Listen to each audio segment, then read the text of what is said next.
Dans ma précédente vidéo, j'indiquais que pour correctement apprécier la situation fiscale d'un collaborateur en situation de mobilité internationale, il fallait nécessairement commencer par la détermination de sa résidence fiscale. Ce sujet est crucial car s'il y a erreur sur la détermination de la résidence fiscale, alors vous pouvez être sûr qu'il y a erreur sur toute l'analyse fiscale. En effet, en matière de fiscalité individuelle, tout part de la résidence fiscale.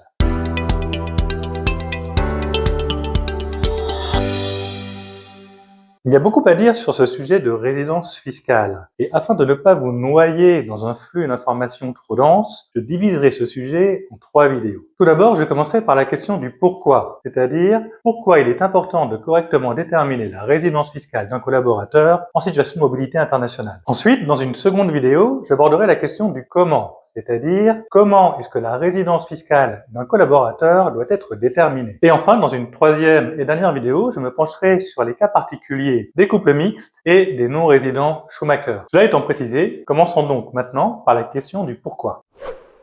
Sur la question du pourquoi il est important de déterminer la résidence fiscale d'un collaborateur en situation de mobilité internationale, il y a 3 raisons fondamentales. Tout d'abord, première raison, la détermination de la résidence fiscale permet de déterminer l'étendue des obligations fiscales des collaborateurs dans chaque pays concerné. En effet, si on prend le cas de la France, la loi prévoit que les personnes qui ont leur domicile fiscal en France sont passibles de l'impôt sur le revenu à raison de l'ensemble de leurs revenus. Et concernant les personnes qui ont leur domicile fiscal hors de France, celles-ci ne sont passibles de l'impôt sur le revenu que sur le seul revenu de source française. Autrement dit, la loi prévoit une obligation fiscale dite illimitée pour les résidents fiscaux de France qui sont imposables en France à l'impôt sur leurs revenus de source mondiale, qu'ils soient de source française ou étrangère. Et concernant les non-résidents fiscaux de France, la loi prévoit une obligation fiscale limitée aux seuls revenus de source française. Il y a 2 précisions importantes à ce sujet. Tout d'abord, pour les résidents fiscaux de France qui sont soumis à une obligation fiscale illimitée,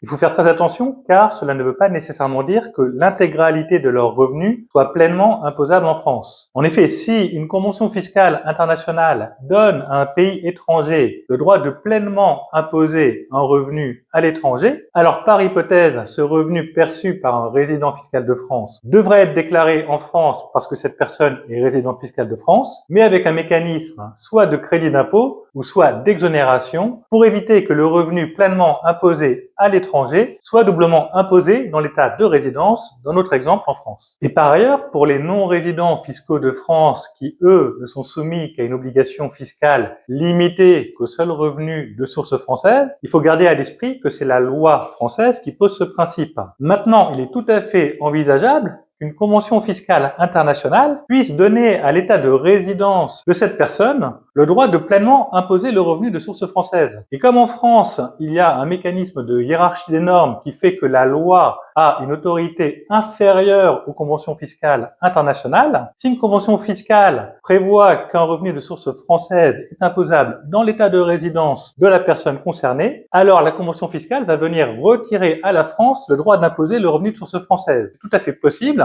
qu'un revenu de source française normalement imposable en France en application de la loi soit au final exempté d'impôt en France du fait de l'application d'une convention fiscale internationale. La deuxième raison pour laquelle il est important de déterminer la résidence fiscale, c'est que cela va permettre de correctement appliquer les règles prévues dans les conventions fiscales internationales. Celles-ci ont notamment pour objet d'éviter qu'un même revenu soit doublement imposé par les 2 pays concernés, et pour cela, chaque convention fiscale va poser des règles de répartition du droit d'imposer les différents revenus en se référant d'une part à l'état de résidence par opposition à l'autre état contractant. Et à partir de là, si on veut correctement appliquer les règles prévues dans chaque convention fiscale internationale, encore faut-il savoir quel est l'état de résidence. Et une fois qu'on sait quel est l'état de résidence, par déduction, on sait quel est l'autre état contractant. Et enfin, troisième raison, il est important de déterminer la résidence fiscale des collaborateurs pour déterminer les modalités d'imposition applicables à sa rémunération dans chaque pays concerné. En effet, qu'il s'agisse des modalités de prélèvement de l'impôt sur la rémunération par les employeurs, des modalités déclaratives ou encore du calcul de l'imposition due, les règles ne sont pas les mêmes selon qu'on est en présence d'un résident fiscal de France ou d'un non-résident fiscal de France. Le moment venu, je ferai d'autres vidéos qui se pencheront plus particulièrement sur ces modalités d'imposition entre les résidents et les non-résidents. Mais pour le moment, et dans le cadre de cette vidéo, ce qu'il faut simplement retenir, c'est que les règles d'imposition des collaborateurs diffèrent selon leur statut de résidence fiscale, raison pour laquelle il est important de correctement déterminer cette résidence fiscale pour savoir quelles sont les modalités d'imposition applicables à leur rémunération. Voilà, c'était donc les 3 raisons pour lesquelles il est important de correctement déterminer la résidence fiscale des collaborateurs en situation de mobilité internationale. N'hésitez pas à liker, commenter et partager cette vidéo si vous l'avez appréciée. Je vous dis donc à très bientôt pour la prochaine vidéo qui se penchera sur la question du comment, c'est-à-dire comment est-ce que la résidence fiscale des collaborateurs en situation de mobilité internationale